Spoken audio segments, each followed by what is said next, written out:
За hi guys. Та бүхэнд энэ удаагийн бичлэгээр 738 дээр орж ирсэн ерөнхий хамгийн том өөрчлөлтүүдийг бол үүгээр энэхүү бичлэгээр бол хэлэх болно. Та мэдээж дотор нь гарч ирсэн баатрийн өөрчлөлт, за ингээд ерөнхийдөө скиллний өөрчлөгдсөн юм зөндөө олон байгаа болохоор мас хамгийн том чухал өөрчлөлтүүдийг нь хувьдаа яг өөрийнхөө ойлгосноор дүгнээд хэлээд өгье. За эхнийх нь бол мэдээж Universal Баатрууд багассан гэж юм. Universal Баатруудын одоо attribute авах нь бол багассан гэж байна. Гэхдээ base damage base юмнуудыг нь бол өөрчилсөн байгаа юм байна. За хойноос нь бол хамгийн чухал зүйлс нь юу вэ гэхээр map бол өөрчлөгдсөн. Map-ны байршлууд бол шал ондоо болж олон шинэ кампнууд нэмэгдэж шинэ jungle item-ны эффектнүүд орж ирсэн байгаа.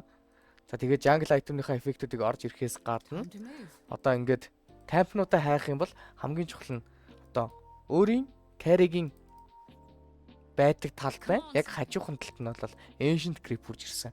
За энд нь бол харин нэг ancient нэг мили байдгаараа байгаа.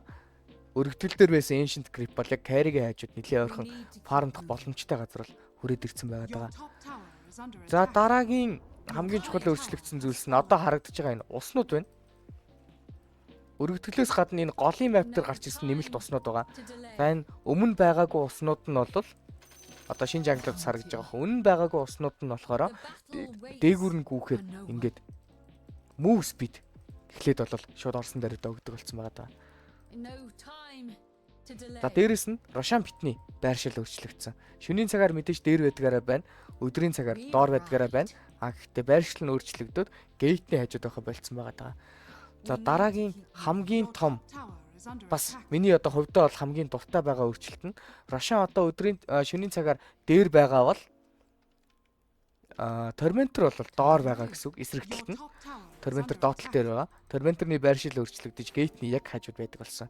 Мөн дээрэс нь энэхүү Tormentor-ыг та одоо 20 минутанд авахгүй 15 минутанд гарч ирэхэд нь шууд авах боломжтой. Тэгэхээр тоглолтын early-гээс mid game руу шилжиж мөчөд бас нэлээ их байлдаан болох боломжтой болж байгаа. Яагаад вэ гэхээр хоёр талдаа нэг Tormentor байхгүй зөвхөн map-ын дээр нэг л Tormentor 15 минутанд төрдөг болсон байгаа. За дараагийн бас нэг гоё өөрчлөгдсөн юм нь бол захын линээр тоглож явах те эсвэл спорт вэ юу ч вэ. Та Лотосыг дээр нь төрүүлж дарж нөгөө нэг пингний зөрөө гарчлаа гэж холдоо зүхтаад байдаг биш. Дотор нь энэ спотын дотор орж 3 секунд болсноор Лотосыг авдаг болсон. Тэгэхээр энд бол Лотосны төлөө илүү их тэмцэл гарна гэсэн үг.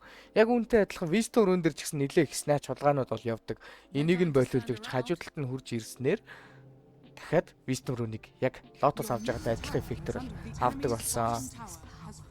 За дээрэс нь мэдвэл илүү шаардлагатай мэдхэд илүүдэхгүй зүйлсэх юм бол та спорт тоглодог бол голоос бейсээс голынхоо баатар дээр порталтаж бууж ирээд ботлыг рефилддэг гэсэн энэхүү үйл ажиллагаа явагдахаа болцсон. Тэгэхээр та спорт байх юм бол гол руугаа бууж болохгүй гэсэн үг байх нь. Ботлыг рефилдэж чадахгүй гэсэн үг байх нь. Илүү их спортуудын хувьд бол рүүн шахаж тоглох шаардлагатай мэдтэй тусламж үзүүлэхийн тулд тийм болчихж байгаа. Зарим захын лэний коруудын хувьд бол спорт ч бас юу үхчээд гол руу багаадах нь бас илүү их багасж байгаа гэж хувьдаа бол бодож болно. За үүнээс гадна гарч ирсэн нэгэн шинэ өөрчлөлт бол дахианаас item ирээд backpack-нд орчдөг байсан. За тэгээ backpack-нд орчингууд дээш нь гаргаж ирэнгүүт 6 секунд одоо дайны яг дунд үеэр нэлийн chaos хэсгүүд дээр бол бид бүхэн жоохон төвөгтэй байдаг гэсэн бол одоо backpack-нд дахианаасаа хурж ирсэн нэг баатар дээр одоо нэг item-ыг дахианаасаа хурж ирээд нэг л удаа дахианаас нь хурж ирээд буцаагаад backpack-наас нь дээш нь болгоод үндсэн слот руу оруулахад ерөөсөө cool down-гүйгээр шууд идэвхжүүлэх боломжтой болсон байгаа шүү. За мөн дараагийн хамгийн чухал зүйл нь энэ jungle item-ны слот байхгүй болсон. Та яг минутан дээрээ тааруулаад Tier 1-ийн 5 минут, Tier 2-ийн 15 минут гэд минут нь өөрчлөгдөд. За энэ дээр бол Jade гэдэг нэг юм. Одоо жишээлбэл нэг кампыг фармда дуусгах юм бол 2 Jade цуглуулад багийнхан чинь Jade цуглуулж өгснөөр ийм jungle-ийн айтмыг өөрөө сонгодог болсон. За тэгээд энийгээ крафтлаад те одоо жишээлбэл Tumbler's Toy би аваад урагшаага 300 өсөрдөг болоод нэмээд надад би support water байгаад Tier 2-оос нөгөө нэг GPM бонус авдаг Philosopher's Stone шиг эффектийг авах юм бол Tumbler's Toy аваад GPM авч болно. За эсвэл бол та энэ дундаас Natural дундаасаа сонгож жагаад одоо рейнж шаардлагатай дрөв рейнжер ч мэт ч юм уу тиймэрхүү баатрууд байх юм бол 60-ын рейнж гэдэг бас ийм нэмэлтүүд орж ирсэн. За ингээд нарийн ширийн зүйлсийг нь бол та бүхэн нэг 2 тоглоод бараг өөрсдөө ойлгож байгаа бах. Нийт яг зүгээр үндсэн ойлголтыг нь лайлах хүрэхээр завдаж байгаа. Өөр гарч ирсэн хамгийн том өөрчлөлтнүүд гэх юм бол за клиф дарах юм бол цэрэг дээр 4 секундээс 3 секунд болсон гэж байна. За нөгөө түрүү ярьжсэн backpack-ны юмнууд байна. За map-ны хувьд бол яаж өөрчлөгдсөнийг харсан баг. За мэдээж нэмэлт jungle-нууд бас орж ирсэн. Нэмэлт jungle-нууд орж ирсэн. Нэмэлт item-нууд бас орж ирсэн.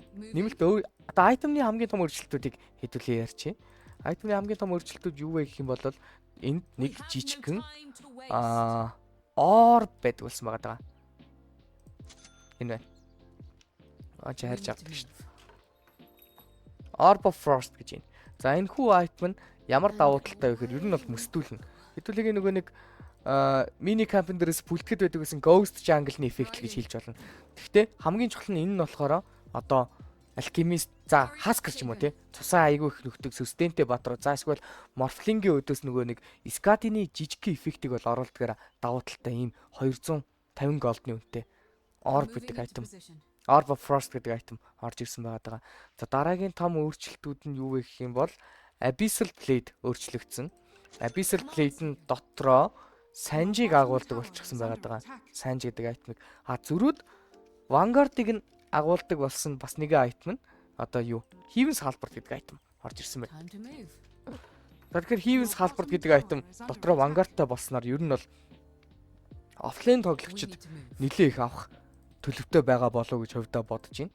За дахиад нэг өөр гарч ирсэн айтемны өөрчлөлт нь юу вэ гэхлээр за хамгийн том өөрчлөгдсөн айтмыг нь дурдаад байгаа шүү. Клайпнер. Клайпнер гэдэг айтем одоо Клайпнераа шидэнгут дэмэж байха болцсон. Интеллиженс нэмдгээрээ нэмж байгаа, мана нэмдгээрээ нэмж байгаа. Тэгэнгүүтээ хамгийн чухал нь 75-ын AO бонус өгдөг болсон.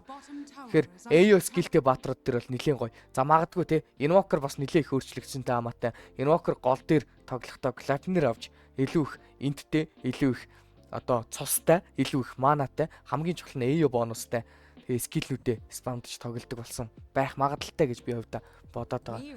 За удахгүй про тоглогчид яаж тоглох нь хэдүүлээ хараад үзчих бах. За Клайпнер гэдэг айтемны өөрчлөлт бол хамгийн том өөрчлөлт байсан. За бусад айтемнууд нь нэг жижигхэн өөрчлөлтүүд орсон. За мөн дээрээс нь баатруудын хувьд бол олон том өөрчлөлт, жижиг өөрчлөлтүүд гарсан байгаа болохоор энэхүү зүйлсийг за явандаа ер нь про тоглогчид аль баатрыг илүү их авч ийн. За тэгэнгуутаа тэрхүү батраараа яаж тоглож ийн гэдэг дараагийнхаа бичлэгээр хэд хоногийн дараа яг бүгднийг судалж байгаад үзүүлье.